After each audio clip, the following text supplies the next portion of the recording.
Hello, কেমন আছো সবাই? আশা করি খুব ভালো আছো। আজকে দেখাবো পনিরের পোস্ত ভাপার একটা রেসিপি, খুব ইজি অ্যান্ড সিম্পল রেসিপি। তো শুরুতেই আমার ফেভারিট যে কাজটা সেটা সেরে নিলাম, সেটা হলো একদম সমান সমান করে পনিরগুলোকে পিস করে নিলাম। এরপর আগে থেকেই ভিজিয়ে রাখা পোস্ত আর 4টে কাঁচা লঙ্কাকে কিন্তু খুব ভালো মতো শিলনোড়ায় বেটেছি আর নিয়েছিলাম 4 চামচ পোস্ত। ঠিক আছে, এরপর তোমরা চাইলে কিন্তু মিক্সিতেও এই পোস্তটা বাটতে পারো, বাট শিলনোড়াতে বাটলে একদম চন্দন বাটার মতন কিন্তু মানে সফট আর ওই টেক্সচারটা খুব ভালো আসে। এরপর এই বাটার সাথে মিশিয়ে নিলাম সামান্য পরিমাণ নুন আর সামান্য পরিমাণ হলুদ গুঁড়ো। এরপর খুব ভালো মতো কিন্তু এখানে আমরা এটাকে মিশিয়ে নেব পোস্তর সাথে। আর এরপর দিয়ে দিচ্ছি সামান্য পরিমাণ কাঁচা সর্ষের তেল। আমি এখানে 1 চামচ মতনই সর্ষের তেল ব্যবহার করেছি। আর বেসিক্যালি এই রান্নাটা করলে খুব একটা বেশি তেলের প্রয়োজনও হয় না। এরপর একটা স্টিলের মুখ ঢাকা টিফিন বক্স নিয়ে নিয়েছি।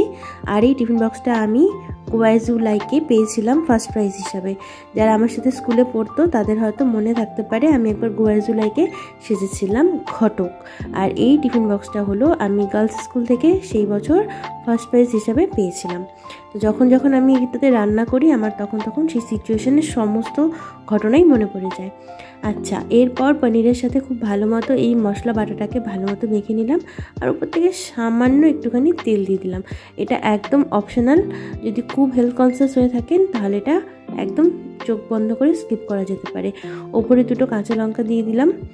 যারা বাচ্চাদের মতো ঝাল খেতে পছন্দ করে না তারা লঙ্কাগুলো চেরার কোনো প্রয়োজনই নেই। আচ্ছা, গ্রেভির কথাটাও সেরে নিই। সেটা হলো এই যে মশলাটা বানিয়েছি পোস্ত আর কাঁচা লঙ্কা বাটা, সেটার সাথে একটুখানি জল মিশালে কিন্তু এটার গ্রেভিটা হয়ে যাবে।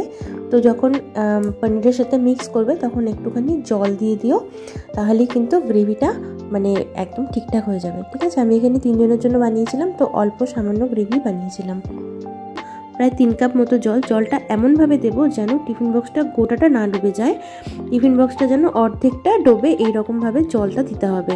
তারপর প্রেশার কুকারে মোটামুটি 3টা সিটি দিয়ে গ্যাসের ফ্লেমটা বন্ধ করে দিতে হবে।